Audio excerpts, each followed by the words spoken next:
Coba, ciuman suami sebelum pergi kerja, sedekah seorang suami kepada istrinya. Maka bapak-bapak mulai besok sedekahlah sebelum keluar rumah.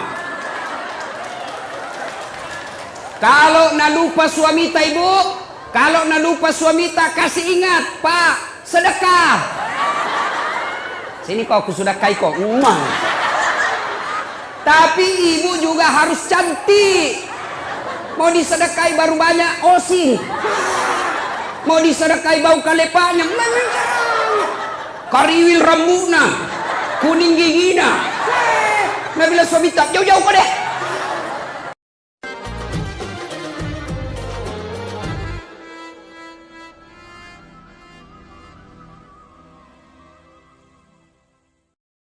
Saya mau cerita. Nah, ketika Rasulullah sallallahu alaihi wasallam usia 40 tahun, Rasulullah kemudian menerima wahyu di Gua Hira. Gua Hira ini kurang lebih 7 kilo dari kota Mekah. Naiklah Nabi ke Gua Hira, datang malaikat Jibril. Malaikat Jibril memeluk Nabi. Nah pakai Nabi tak, dia peluk. Lalu Jibril berkata, "Iqra, baca." Nabi bersabda, "Saya tidak tahu membaca." Malaikat Jibril ulang lagi, "Iqra, baca." "Saya tidak tahu membaca." Jibril ketiga kalinya makin dipeluk sampai Nabi sesak napas, hampir tidak lagi bisa bernapas. Lalu Jibril berkata, "Iqra, baca." Nabi mengikuti, "Iqra bismi rabbikal ladzi khalaq" sampai ayat kelima. Menggigil Nabi, Mekkei. Tahu Mekkei toh? Tahu? Itu bahasa Perancisnya dingin. Oh, pulang Nabi, ketuk pintunya. "Assalamualaikum warahmatullahi wabarakatuh. Istriku sayang." Dia buka pintu. "Wih, abangku sayang." Ini istri yang baik. Pulang suami bukakan pintu, cepikan. Suami tak ji? Pernah jadi kasih gitu suami tak ibu? Pernah jadi. Kalau perlu kasih itu bekas gincu. Tempel Ibu, tahu ndak sedekahnya ibu-ibu kepada suami? Sedekahnya suami kepada ibu tiap hari. Bapak-bapak ini yang di luar, tahu ndak sedekahnya suami kepada istri setiap mau keluar? Apa sedekahnya? Nabi setiap mau keluar, dia cium jidatnya istrinya.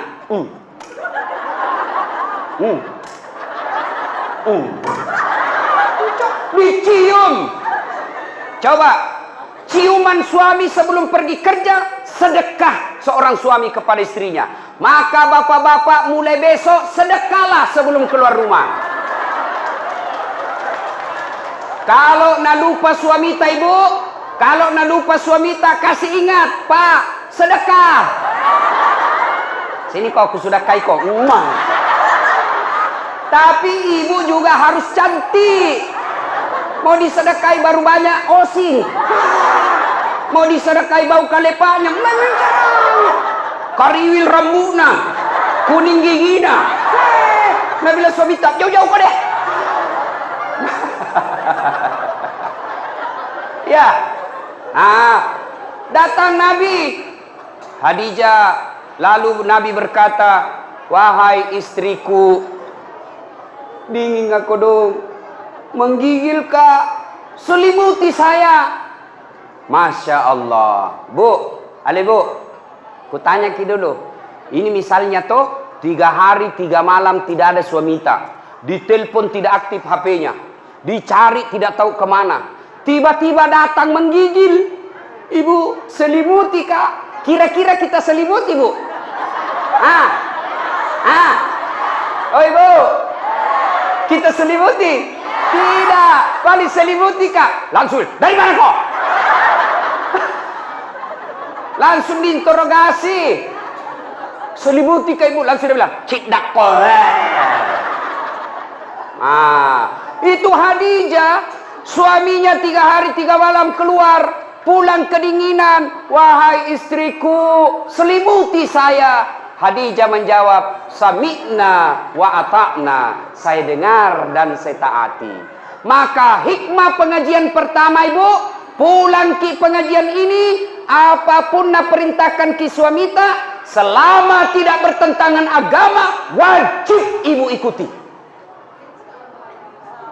Saya ulang, apapun nak perintahkan ki suamita, selama tidak bertentangan dengan agama, Ibu wajib mengikutinya. Dosa kalau tidak ikut. Tahu? Nah, Bu, pakai kau jilbab. Siap. Jangan yang sampi-sampi. Siap. Jangan yang pendek-pendek. Siap. Kalau Ibu tidak lakukan, bukan cuma dosa kepada Allah, tapi juga dosa kepada suaminya.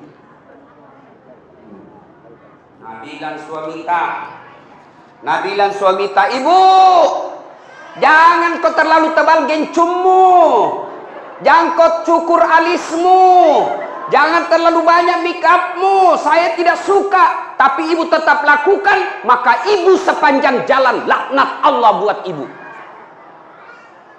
Ngerti? Nah, ini sekarang ibu-ibu banyak nalawan suaminya. Jelas? Kecuali, dengar, kecuali suamita na perintah ke yang bertentangan agama. Contoh, Bu, jangan saya mau kau pakai jilbab deh. Jelek kau kuliah kalau pakai jilbab kau. Sudah Mi, buka itu jilbabmu supaya kelihatan itu rambutmu yang berombak-ombak, supaya kelihatan itu lehermu yang telu, supaya kelihatan itu seksi badanmu. Maka suami seperti ini tidak wajib ditaati. Ya, Ibu, apa? Sudah Mila. Piko dulu belikan anu domeng. Mau kak berjudi, maka perintah seperti ini tidak wajib diikuti. Tapi selama perintah itu menaati perintah Allah, tidak bertentangan dengan perintah Allah dan Rasulnya, maka ibu berdosa ketika tidak mengikutinya. Contoh nabilan suamita, jangan pernah keluar rumah. Tidak boleh kau keluar rumah sebelum saya pulang dari kerja. Maka kalau ibu keluar, haram langkah-langkah kaki ibu. Masya Allah. Nah, ibu-ibu jangan pernah keluar rumah tanpa izin suami. Dengar cerita. Halo ibu. Oh ibu. Bu. Sudah-sudah mi perisa itu dosta. Itu mesen dos-dos kuenya. Nah lihat terus. Pacetong. Bu. Ada orang sakaratil maut ibunya. Malasa indokna. Sakit ibunya. Maka datanglah tetangganya memanggil anaknya. Bu, sakit imam mata. Pergi ke besui. Apa karena ibu ini? Minta maaf kak, kasihan. Mau sekali kak pergi besui. Tapi suamiku lagi keluar. Dia pesan saya, jangan tinggalkan rumah sebelum saya pulang. Tidak datang. Sakaratil maut ibunya. Datang lagi tetangganya. Ibu, datang ke mama tak kasihan. Sakaratil maut bi. Ini yang terakhir kalinya ibu lihat. Apa kata anaknya? Maafkan saya kasihan, belum datang suamiku. Saya mau sekali ke sana tapi suamiku belum pulang. Saya dilarang keluar oleh suamiku. Meninggal ibunya, datang lagi tetangganya. Ibu, meninggal mama tak kasihan. Pergi lihat yang terakhir kalinya. Tolong pergi lihat sebelum dimakamkan. Apa kata ini istri? Maafkan saya mau sekali ke sana tapi suamiku belum pulang dari medan perang dan saya dilarang keluar sebelum dia pulang. Dimakamkan. Selesai dimakamkan, tidak datang. Mulai sakit, sakaratil maut, sampai dimakamkan, tidak datang. Marah ini tetangganya, dia pergi lapor kepada Nabi. Dia pergi lapor sama Nabi. Ya Rasulullah, tetanggaku tega betul. Mulai sakit, sakaratil maut, sampai dimakamkan ibunya. Saya datang panggil, besuk ibunya. Dia tidak datang ya Rasul. Nabi lalu berkata, baik. Kenapa bisa itu anak begitu? Kenapa bisa dia tidak datang? Lalu ini berkata, dia tidak datang karena dilarang suaminya keluar. Katanya suaminya pergi medan perang. Lalu dipesan sama suaminya, jangan pernah keluar rumah sebelum saya pulang. Maka itu ibu tidak datang. Apakah Nabi marah? Apakah Nabi marah? Tidak. Nabi lalu bersabda, diampuni seluruh dosa ibu yang meninggal karena punya anak yang taat sama perintah suaminya. Masih ada ibu-ibu begini sekarang? Woi. Masih ada? Kasihan. Baru 10 menit pergi suaminya na telepon temannya datang mago. Cepat kok, tidak ada nih suamiku. Maka ibu-ibu saya heran. Di mana-mana masjid ramai majelis taklim. Di mana-mana ramai majelis-majelis taklim. Bahkan setiap masjid ada majelis taklimnya. Tapi anehnya, kenapa ibu-ibu sekarang banyak yang tidak tahu taat sama suaminya? Demi Allah ibu, demi Allah, biar ibu salat tiap hari, bahkan sampai hitam jidatnya, puasa Senin Kamis, ngaji, tadarus, tahajud tiap malam, tapi tidak taat sama suaminya, mendurhakai suaminya, dia kurang ngajar sama suaminya. Demi Allah, jangankan masuk surga, baunya surga diharamkan bagi ibu seperti ini. Kenapa bisa Ustaz?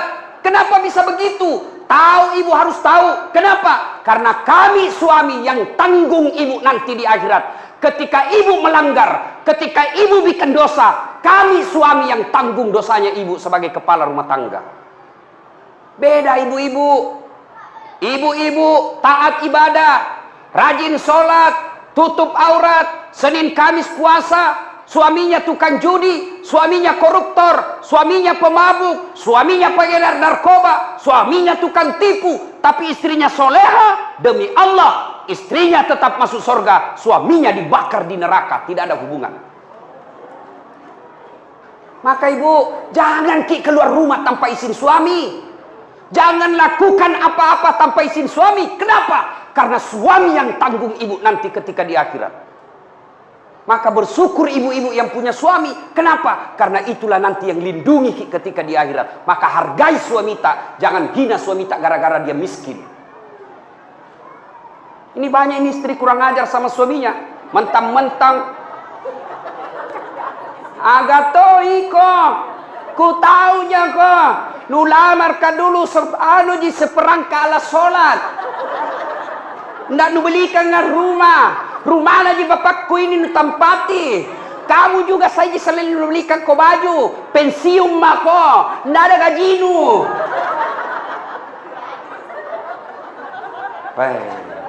Istri seperti ini bu. Nah tunggu ko malaikat. Nah belender ko nanti. Yang ketawa serius kah ini? Ya. Salatullah, salamullah ala toha rasulillah. Salatullah, salamullah ala yasin habibillah. Tawassalna bismillah wa bil hadi rasulillah wa kulli mujahidinillah bi ahlil badri ya Allah. Ya Allah, jadikanlah cinta kami kepada Rasul-Mu.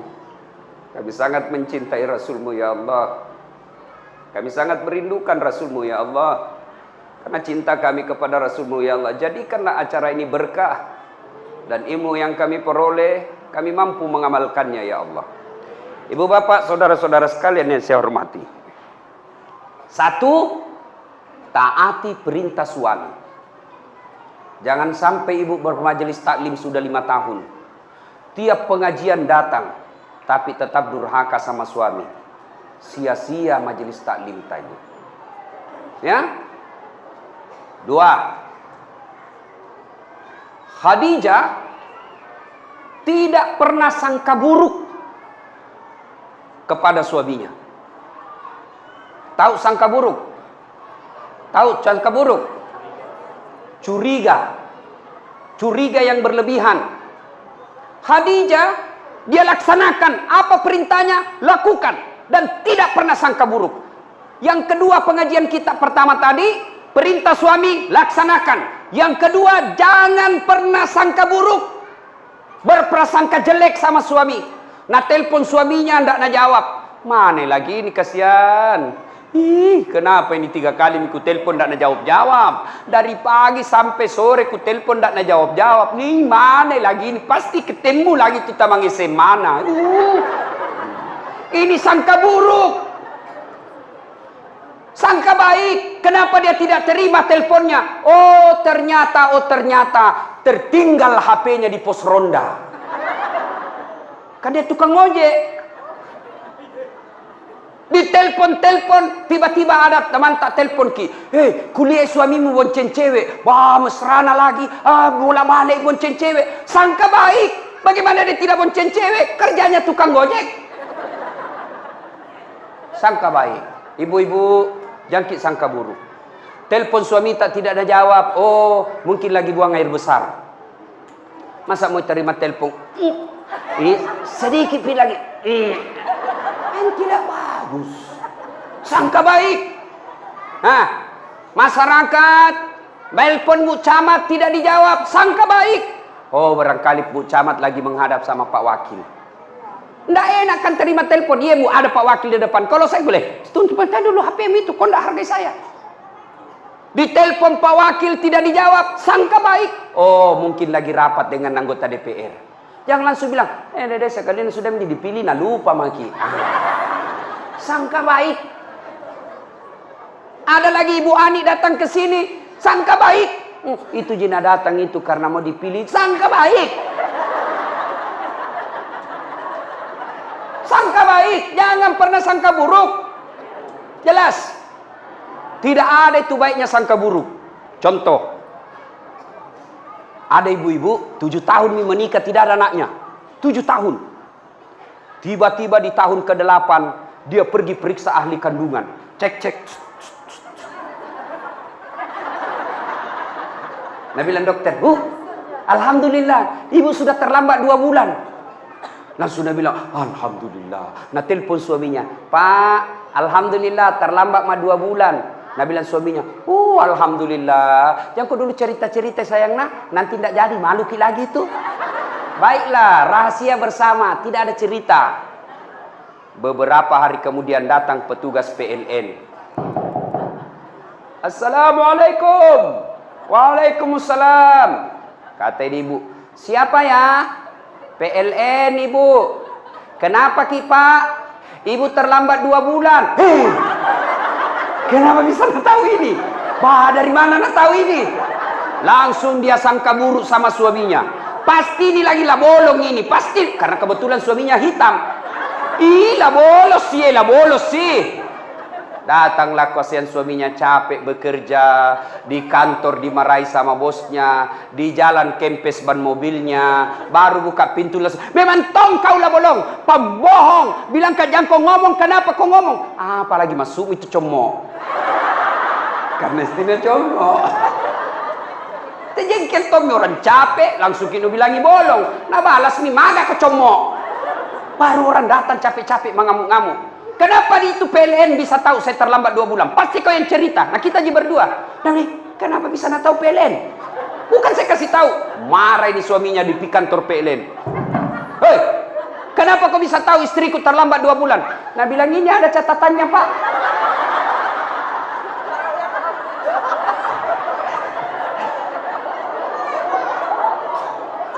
Nah bilang hapus itu. Ada apa cacat-cacat? Hapus sih. Nah bilang boleh dihapus, tapi bapak bayar dulu. Nah bilang kalau saya tidak mau bayar. Nah bilang terpaksa punyanya bapak diputus. Kalau punya aku kau putus, apa nak pakai istriku di rumah? Nah bilang terpaksa istri tak pakai lilin. Coba, inilah akibat bersangka buruk. Ya, berapa banyak rumah tangga berantakan. Yang akhirnya terjadi perceraian, yang akhirnya jadi perpisahan yang tidak nyaman. Anak jadi korban. Mau ke bapaknya sudah punya istri. Mau ke mamanya punya suami. Lalu akhirnya anaknya jadi korban dunia akhirat. Siapa yang bertanggung jawab? 2 orang tua ini ketika anaknya nanti masuk neraka. Gara-gara apa sebabnya? Sangka buruk. Sangka baik. Ibu-ibu, tidak ada itu enaknya sangka buruk. Sangka baiklah. Ada caleg, sudah bikin pengajian, sudah pasang baleho, sudah datang silaturahmi, bagi-bagi jilbab. Ternyata tidak terpilih, sangka baik. Oh, bukan itu yang terbaik buat saya. Saya dulu 2013 ikut pilwali di Makassar. Dibetak Ustaz? Tidak. Siapa bilang dibetak, Kak? Cuma yang menang lebih banyak suaranya. Belum tentu dia lebih jago dari saya. Nah, alhamdulillah, saya ambil hikmah. Oh, ini hikmahnya saya tidak jadi wakil wali kota. Saya jadi ustadz. Sekarang karena saya jadi ustadz, keliling dunia ceramah. Ke New York. Tahu jaki New York? Dekat nama Lili.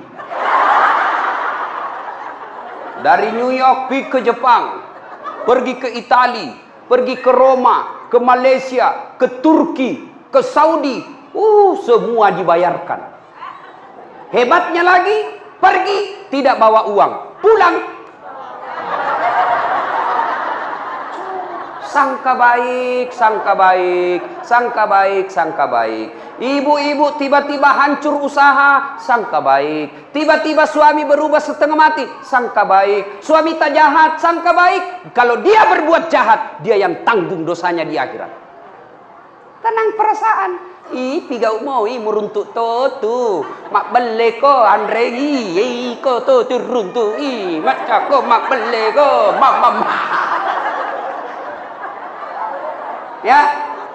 Ibu-ibu, kalau ini rumus kita pakai, sangka baik, tenang perasaan. Kalau kita selalu sangka buruk, belum terjadi kita sudah sangka buruk, begini nanti, begini nanti, begini nanti, maka ibu akan sengsara, tidak bisa tidur. Hah? Nah, 2. Saya ulang lagi. Apa tadi yang pertama, Ibu? Apa? Bu? Pertama, taat pada suami. Apa dia perintah suami, lakukan. Dengan catatan, perintah itu tidak bertentangan agama. Jangan kau pakai spiral. Kalau kau pakai, saya tidak setuju. Ibu pakai, maka selama ibu pakai, laknat Allah selalu menyertai ibu. Ya, ikut itu. Yang kedua, apa tadi yang kedua? Sangka baik. Nah, yang ketiga, Khadijah. Ibu itu Khadijah, sebelum menikah sama Nabi, beliau janda terkaya di Mekah. Ada janda kaya di sini? Hah? Ada? Saya cuma bertanya. Jangan maki bilang Ustaz cari janda. Tidak. Kaya. Ketika beliau sakaratil maut. Tahu sakaratil maut? Tahu Ibu? Nah ini muka-muka sakaratil maut semua ini. Masya Allah. Ketika beliau sakaratil maut, usianya 60 tahun. Nabi usianya 45 waktu itu. Sakit Khadijah. Beliau sakaratil maut. Dia lihat-lihat nih. Bajunya sudah 8 kali tambal. Tahu tambal? Tahu tambal Ibu? Sulam. Robek, sulam. Saya ingat sekali waktu itu kecil, kalau mamaku suruh kasih masuk jarum, tahu kan buta-buta mikasnya. Dase, saya itu di Makassar itu namaku Dasat, kalau di kampung olah dase. Lah dase. Dah, sudahlah itu. Naik nasalai. Ditamballah itu baju, ambil kain, kalau robek ditambal. Ibu, berapa kali ditambal bajunya Khadijah yang dipakai sakaratul maut? Berapa kali dia tambal? Ibu tahu? 8 kali tambal. Padahal sebelum Khadijah menikah dengan Nabi, seluruh barang-barang mewah yang ada di Mekah miliknya Khadijah. Coba, bangsawan, kaya, disegani. Tapi ketika sakaratil maut, baju yang dia pakai, baju lusuh, kot kumal, 8 kali tambal. Dan ibu tahu, yang ke-8 kali tambalnya 1 sampai 7 menambalnya pakai kain. Tapi pada tambalan yang ke-8 bukan pakai kain, tapi pelepah daun kurma. Kenapa? Habis kainnya Nabi. Masya Allah. Sakaratil maut nih Khadijah. Dia panggil anaknya. Fatimah, ta'al. Anakku, sini kau dulu nak. Iya mui. Tolong saya kau mintakan ngak serbannya bapakmu. Ada itu serbannya bapakmu, selalu dia pakai terima wahyu. Selalu dia pakai terima ayat-ayat Quran. Tolong mintakan saya sama bapakmu, kasihan. Saya mau pakai kain ini, kain serbannya bapakmu sebagai kain kafan. Mudah-mudahan kain kafanku menghilangkan saya dari azab kubur. Saya takut akan siksa kubur. Mudah-mudahan serbannya bapakmu yang selalu dipakai terima wahyu bisa merengankan beban azab kubur. Dengar ibu. Halo ibu. Nabi bilang Fatimah, ibu, jangan saya minta. Kita minta sama bapakku. Masya Allah. Nabi bilang anak-anak, magana iya. Ini bawa nendok milokon boku. Kenapa saya? Ibu aja yang minta sama suaminya. Dengar jawabannya Khadijah. Dengar jawaban Khadijah. Saya malu minta sama bapakmu. Masya Allah. Habis hartanya Khadijah untuk bantu dakwanya Nabi. Tapi minta serban, malu sama suaminya. Malu. Kira-kira ada istri di sini malu minta sama suaminya? Woi, ada? Ada ini. Ada. Jangankan minta, nak curi. Sudah dah simpan baik-baik suaminya, nak dapat semua. Ini banyak sekarang perempuan pintar cari duit. Sudah disembunyi, masih nak dapat. Ada lawannya kasihan honor. Pegawai honor. Gaji kan semua langsung ke istrinya. Tiba-tiba dikasih uang sama Pak Wakil Bupati. Ibu Nur Aini bilang, Ibu Anik bilang, ini dari Pak Wakil. Nah, pegawai honor kasihan. Wih gembira. Nah bilang ini rezekiku. Karena bukan gajiku, bukan uang istriku. Nah simpanlah ituannya, nah lipat-lipat. Baru nak kasih masuk kantong plastik. Baru naik kak benang. Toh? Mau nak simpan di bawah tempat tidur. Nah dapat inilah comok. Akhirnya apa? Di bawah karpetnya tempat tidur nak simpan. Istrinya kasih bersih kamar, sapu.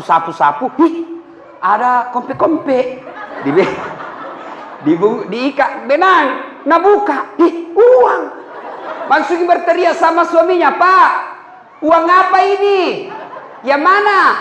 Ini yang di bawah karpet. Nah bilang suaminya, uang sial. Maksudnya apa? Batin aku sembunyi, udah apa Ji? Bisa main ini. Pas sapak duit. Oh, nak parisa mana kantor lelakin.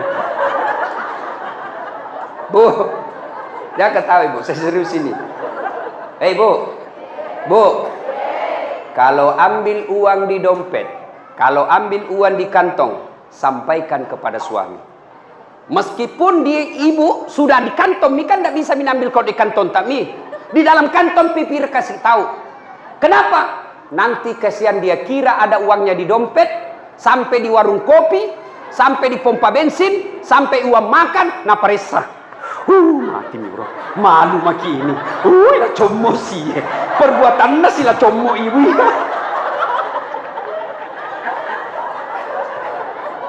Jelas? Itulah sebabnya ibu, tidak boleh ibu ambil tanpa izin suami. Kenapa? Karena itu pasti ada tujuannya. Mengelola keuangan rumah tangga itu ada materinya, ada manajemennya. Gajinya suami, ambil suami 100% oleh istri. Tapi penghasilan-penghasilan lain itu uang suami namanya. Untuk apa? Karena kadangkala ada kejadian darurat yang tidak disangka-sangka sehingga butuh uang, itulah simpanannya suami. Gajinya suami, pembeli beras, pembeli ikan, pembeli lauk pauk, pembeli lain-lainnya. Tapi ketika tiba-tiba mobil tabrakan, pak, tidak mungkin nih uangnya gajinya dari istri yang sudah diambil, maka itulah simpanannya suami. Maka ibu jangan ambil ketika ada simpanan suami, karena itu pasti ada tujuannya disimpan suami kita. Jelas ibu? Jelas? Salatullah, salamullah ala toha rasulillah. Salatullah, salamullah ala yasin habibillah. Tawassalna bismillah wa bil hadi rasulillah wa kulli mujahidi lillah bi ahlil badri ya Allah. Nah, satu, taati suami. Dua, sangka baik. Tiga, jangan mengambil tanpa izin suami. Jelas ya? Jelas ya? Yang keempat, Khadijah ternyata menopang suaminya, mendukung suaminya sepenuhnya. Karena ini laki-laki, biar bagaimana jagonya, tanpa dukungan istri hancur. Betul ya, Bu? Betul? Maka tapi jangan tom berlebihan, Ibu. Ada itu di Kolaka, nak bunuh suaminya, nak tikam suaminya pakai pisau dapur, nak tutup kamarnya dulu, baru nak tikam sampai meninggal suaminya. Ditanya, kenapa kau kasih begitu suamimu? Dia bilang, setengah mati ku bantu. Setelah berhasil, dia mau kawin lagi, lebih baik ku bunuh.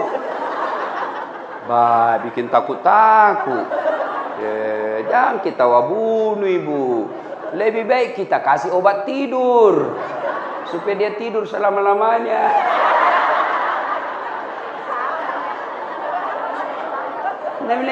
Biar jelek suami ki, jangan kuambil ki. Biar pengangguran, jangan kuambil ki. Itu milikku dunia akhirat.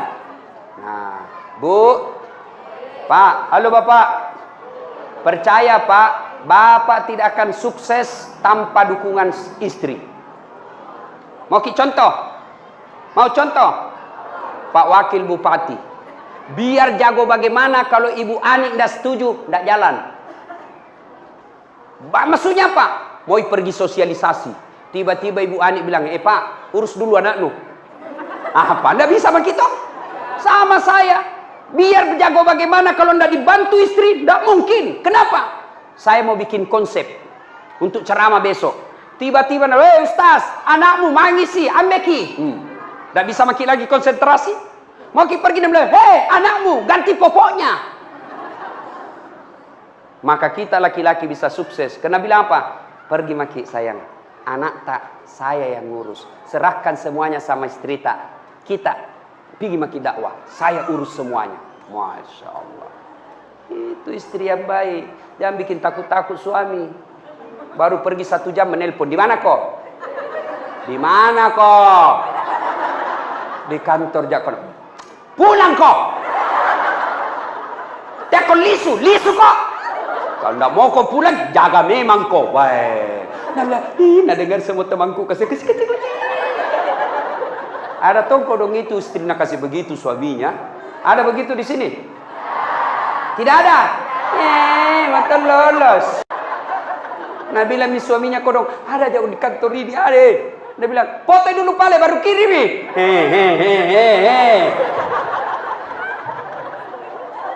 Woi Pak. Ada ki begitu di sini? Takut sama istri tak? Ada? Pak Desa. Takut ki sama istri tak? Berhenti jadi laki-laki. Apa mau takut sama istri? Nah kita lamar nih, dibikin ngangi rumah, dibelikan mobil, semua cicilannya kita bayar nih. Baru mau kita takut sama dia, bagaimana ceritanya? Marah Ustaz. Nah banting itu pintu, banting tongi pintumu. Nah pecahkangi piring Ustaz, pecahkangi 1 lusin. Piring bisa dibeli, tapi harga diri tidak boleh diinjak-injak. Allahu Akbar.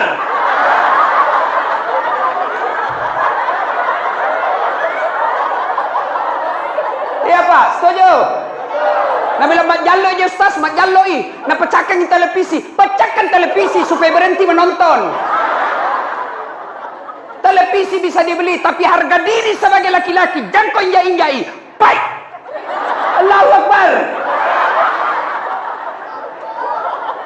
Nabi bilang orang, jadi Ustaz, tidak takut sama istri? Aku bilang, apalah aku takut sama istriku? Cuma istriku lebih berani dari saya.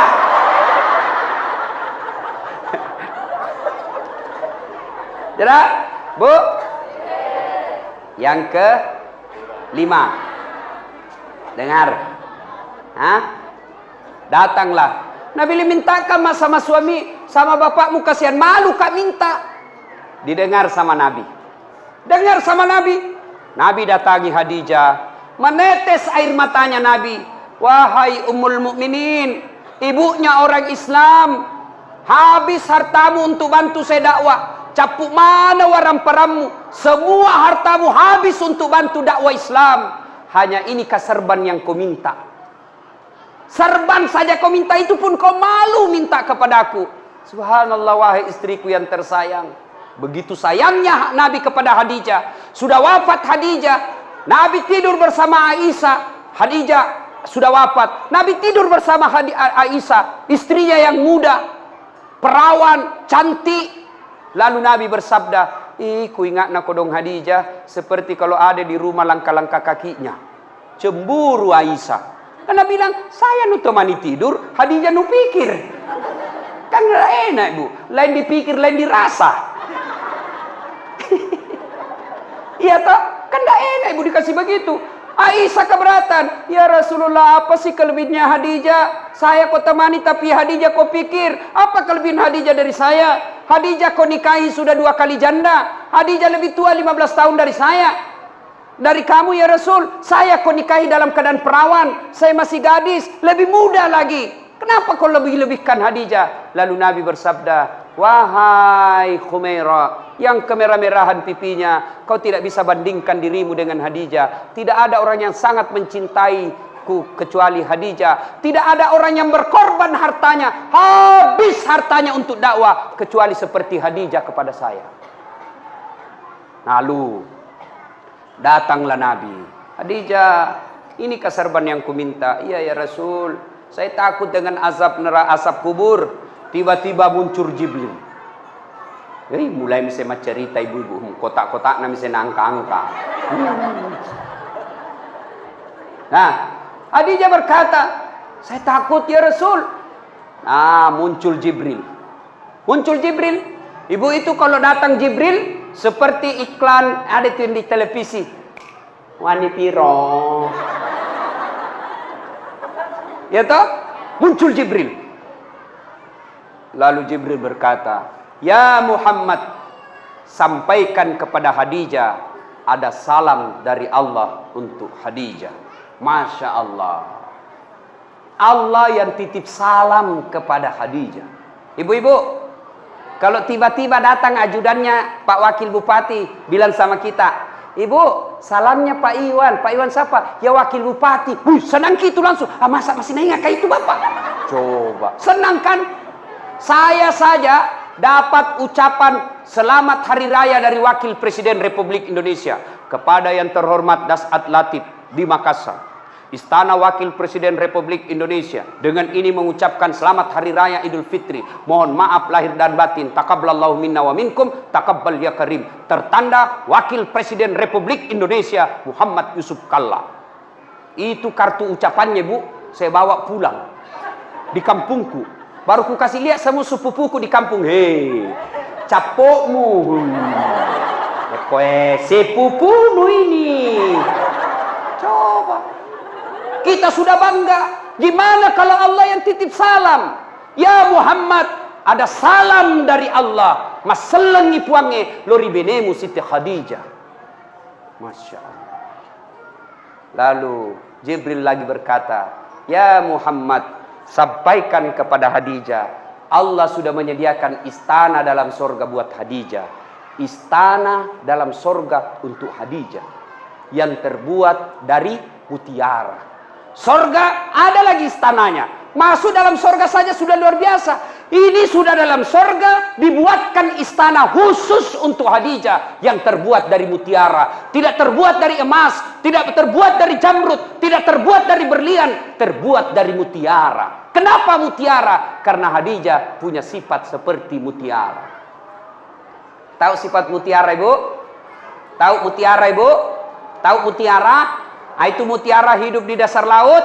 Apa yang masuk dalam perutnya? Perut mutiara itu kan daging lembut. Apa yang masuk ke dalam perutnya? Kerikil-kerikil, pasir-pasir masuk ke dalam perutnya. Bayangkan kalau pasir ketemu kulit-kulit mutiara, lalu dia bungkus, dia tutup cangkangnya, dia olah itu pasir yang sakit, yang padis, yang mengerikan, tapi mutiara dia tutup rapat-rapat cangkangnya. Beberapa saat kemudian keluar yang pasir dan kerikil tadi menjadi mutiara, perhiasan yang semua orang menginginkannya. Apa artinya? Khadijah setiap ada masalahnya, setiap ada masalah rumah tangganya, masalah dalam hidupnya, tidak pernah dia ceritakan. Dia tutup rapat-rapat cangkangnya. Dia tidak pernah cerita ke orang lain, tapi dia cerita hanya kepada Allah Subhanahu wa taala. Maka pengajian kita yang kelima adalah, Bu, ada masalah, jangan cerita ke tetangga, jangan cerita ke keluarga, lebih baik cerita kepada Allah. Bagaimana caranya? Tunaikan sholat, tingkatkan kesabaran. Sayang seribu sayang, ibu-ibu sekarang ada masalahnya, pergi tetangga. Suamiku itu deh jeleknya, pelit, maseke, sudah kalau tidur ngorok, ini makin tua makin bau kalepaknya. Enggak ku tahu itu suami. Masa suami tak kasih jelek-jelek begitu sama tetangga?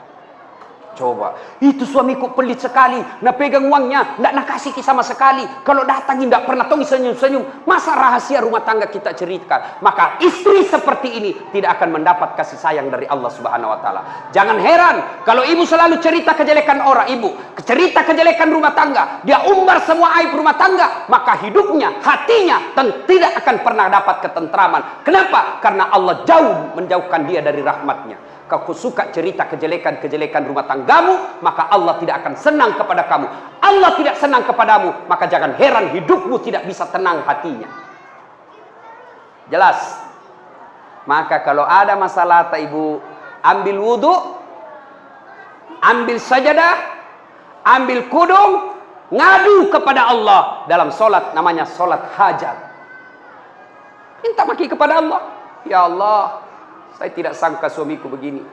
Saya tidak senang suamiku begini ya Allah. Tapi inilah jodohku ya Allah. Engkau yang menentukan jodohku. Saya tidak senang laki-laki seperti ini. Tapi Engkau berikan saya seperti ini. Maka berikan saya kesabaran ya Allah. Kuatkan hatiku. Tingkatkan kesabaranku ya Allah. Agar ini bisa kulalui secepatnya. Ini tidak. Ada masalahnya ambil Facebook. Update status. Tidak kusangka kau begitu. Andai ku tahu kau begitu, saya tidak terima lamaranmu. Pret. Dia kan banyak begini. Apalagi, coba ku tahu begini, tidak mau kawin sama kau. Apalagi tidak mau naduami anakmu. Jelas? Ibu-ibu, ada di sini rumah tangga tidak ada masalahnya? Ada? Ada? Tidak ada orang tidak ada masalahnya. Cicilan belum lunas, anak tidak dapat kerja, suami makin kajili-jili, motongi cantik istri, motongi mulus muka, penuh dengan masalah. Maka masalah itu bukan masalah. Masalah kita adalah bagaimana mengatasi masalah. Mengatasi masalah tanpa masalah. Weh, ini warna pegadaian ibu-ibu ini.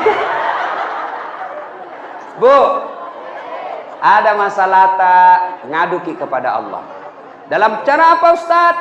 Tingkatkan kesabaran, tunaikan sholat dengan sebaik-baiknya, perbaiki 5 waktu, tambah sholat-sholat sunnah, terutama sholat hajat di malam hari. Allah janji, ud'uni astajib lakum. Minta kau kepadaku, pasti saya kabulkan. Itu janji Allah.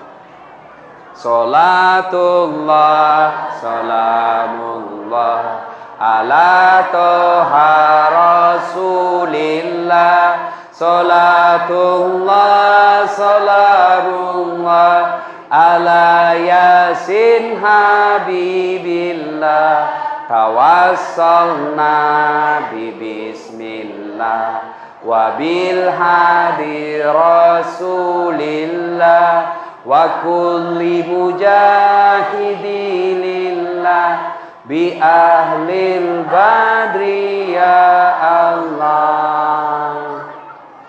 Alhamdulillah. 5 ini kita bawa pulang. Insya Allah kita amalkan Bu, ada gunanya pengajian. Tapi kalau pulang ini tidak ada diamalkan, maka kita hanya datang turut ramai, tidak ada faedah yang kita dapatkan. Inilah tausiah kita, mudah-mudahan ada manfaat.